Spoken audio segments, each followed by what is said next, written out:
Good morning, KCS students and families. We, the staff at the Kyle Composite School, have come together to read the book Tear Soup. We would like to thank Chuck, DeKlyen, and Grief Watch for permission to create this video. This book is about healing after a loss. And right now we are all experiencing some form of a loss.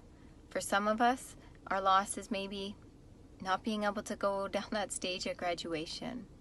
Or maybe the excitement of being on a new ball team or playing on any kind of sports teams.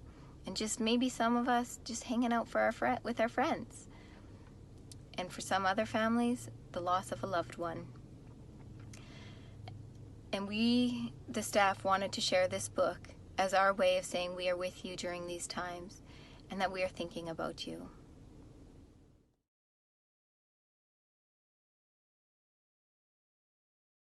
There once was an old and somewhat wise woman whom everyone called Grandy. She just suffered a big loss in her life. Pops, her husband, suffered the same loss, but in his own way. This is the story of how Grandy faced her loss by setting out to make tear soup.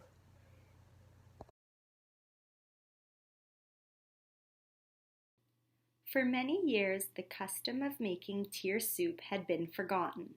As people's lives became more rushed, they found it much easier to pull soup in a can from the shelf and heat it on the stove.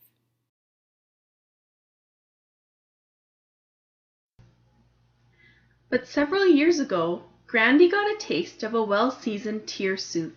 One of her friends made it from scratch after her child had died. As soon as Grandy tasted the rich flavor of that carefully made soup, she promised herself never again to assume that quicker was better.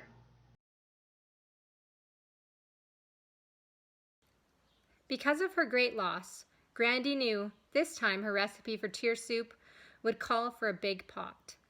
With a big pot, she would have plenty of room for all of the memories, all the misgivings, all the feelings, and all the tears she needed to stew in the pot over time.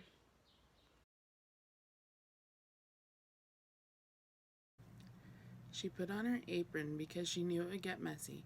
It seems that grief is never clean. People feel misunderstood, feelings get hurt, and wrong assumptions are made all over the place. To make matters worse, grief always takes longer to cook than anyone wants it to.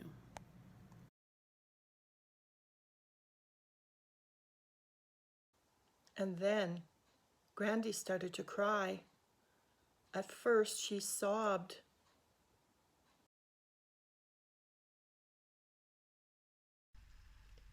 Sometimes she wept quietly.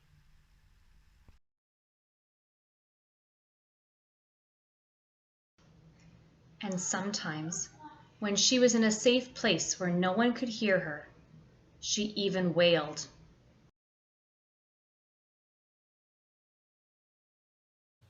Grandy knew she had to make much of this part of the soup alone. She learned from the past experiences that most people don't like being around tears. Her friends would worry if they knew just how many tears Grandy's recipe would call for this time. So, the old and somewhat wise woman reflected on her own special recipe as she looked down into the large, overflowing pot of memories. It was a task she would repeat many times during the next few months.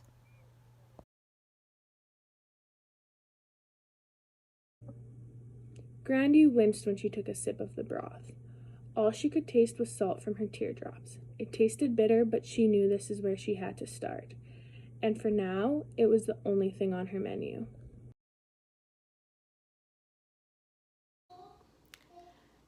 There were things that Grandy never wanted to forget.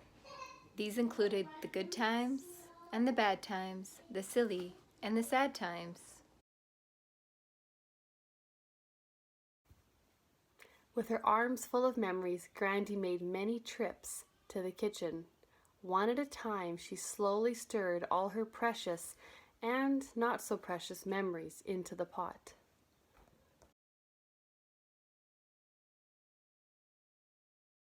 But eventually, she ran out of things to add.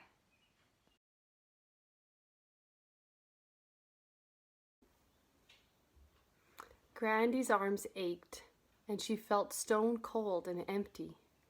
There were no words to describe the pain she was feeling. What's more, when she looked out the window, it surprised her to see how the rest of the world was going on as usual, while her world had stopped.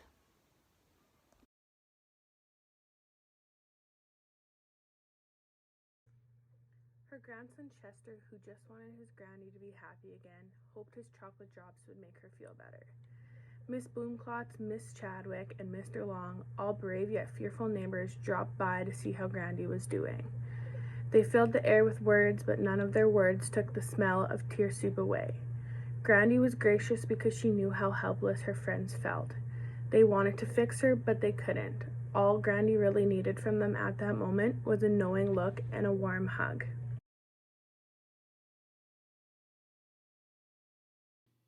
There were also days when Grandy hungered for a thoughtful ear. Sometimes she would ask total strangers, "Care to join me for a bowl of tear soup?" "No, thanks," most would reply. "I don't have time for tear soup today." Even some of Grandy's friends hurried past her house and pretended not to notice the aroma of tear soup coming through her open door. Grandy found that most people can tolerate only a cup of someone else's tear soup. The giant bowl, where Grandy could repeatedly share her sadness in great detail, was left for a few willing friends.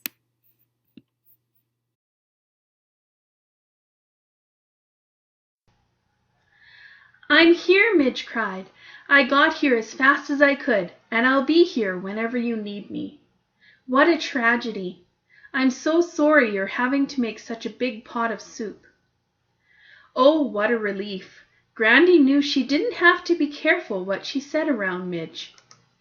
Midge wouldn't try to talk her out of anything she was feeling, and Grandy could even laugh and not worry that Midge would assume Grandy was over her grief. "Sorry I couldn't get here sooner," said Midge. "No problem," replied Grandy. "I've had plenty of help, but most of these friends will be history pretty soon. They'll be over my tragedy long before I am, but I know you'll still be around."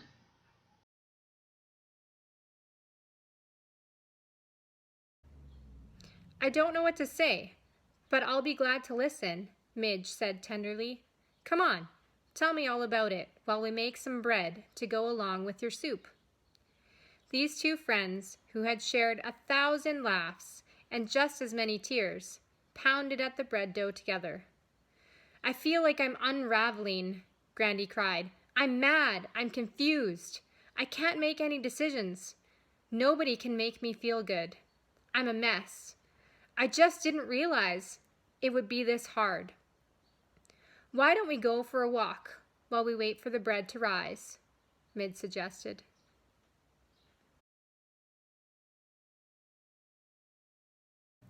I know exercise is supposed to help me, but I feel like I have concrete blocks strapped to my legs. We better not go too far, or you'll have to carry me home, moaned Grandy.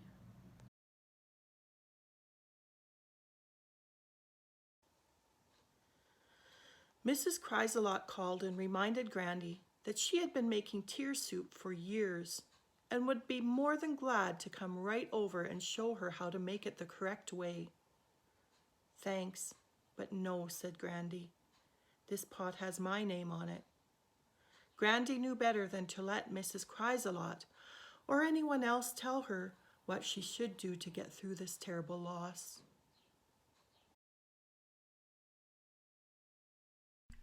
Next, her recipe called for some comfort food. For Grandy, this meant mashed potatoes or ice cream. Comfort food always makes you feel better, at least for a little while. It gets past that big lump in your throat when other foods can't. I think it needs some chocolate, too. After all, it was her soup.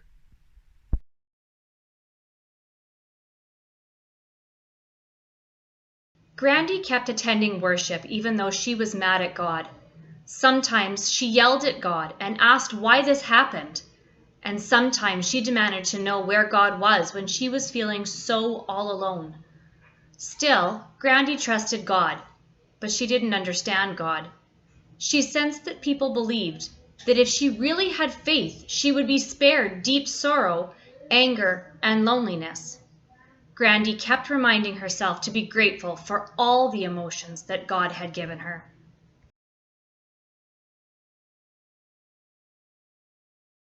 On some afternoons, people would ask questions like, "Is it soup yet?" Or, "How long is it going to take?" "You have been at this for a month now. It's time to get out of the kitchen." Grandy fumed at the caller's advice. Grandy looked forward to getting the mail each day. She dreaded the day when no more sympathy cards would come. When she was alone and needed to think, she found it helpful to keep notes on her soup making. Goodness, Grandy and Pops have been married a long time. They already knew each other's tier soup would be different. Secretly, Grandy wished Pops would put more flavoring in his soup, but he doesn't want to, and he's perfectly content to dine alone and sip his own soup.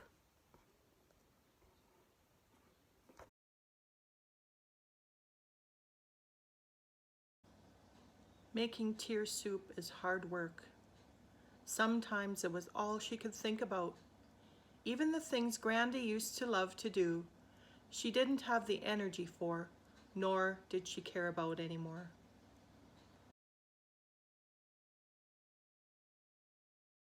Some of Grandy's friends over the years had not tended to their tear soup.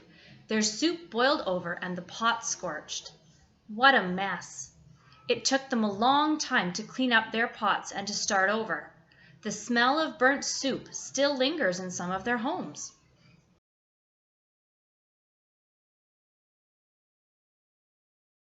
Grandy knew that there were times when she needed to take a break from her soup making. Even though it was hard to do, she forced herself to get away. Grandy heard that a neighbor was having to take her turn in the kitchen. Some people thought that the neighbor was eating too much tear soup. So Grandy, being an old and somewhat wise woman, called and invited her to a special soup gathering where it's not bad manners to cry in your soup or have second helpings.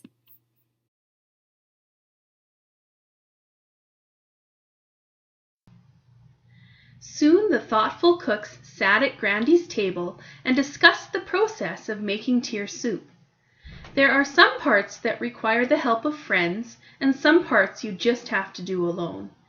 They shared stories about soup making they wouldn't dare tell anyone else for fear of being judged a bad cook. They all laughed when Grandy remarked how on the days when she was daydreaming while driving, she was glad that the car seemed to know where she wanted to go. These people had become Grandy's new best friends.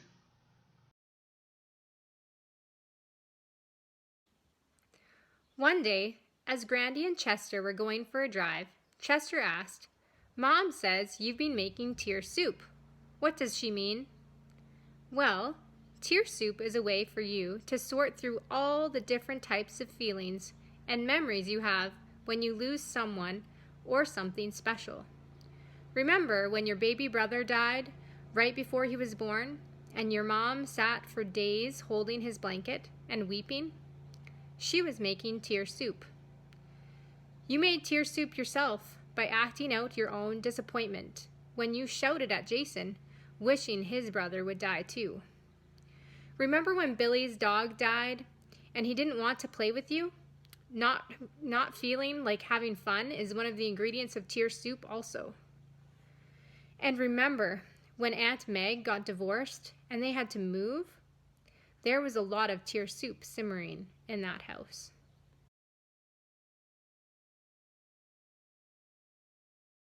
Some days when you're making tear soup, it is even hard to breathe.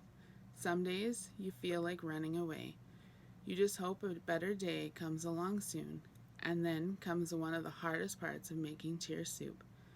It is when you decide it may be okay to eat something instead of soup all the time.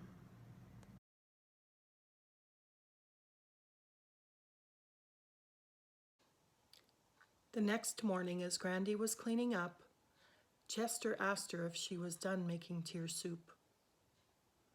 Well, I don't think you actually ever finish. The hard work of making this batch of soup is almost done though. I'll put the rest in the freezer and we'll pull it out from time to time to have a little taste.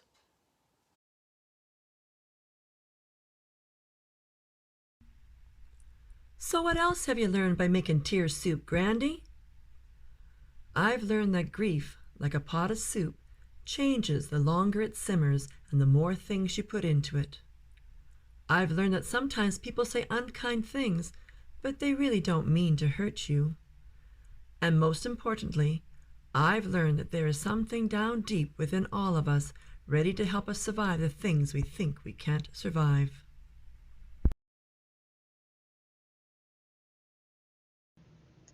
Grandy, you know so much. What will I do after you die?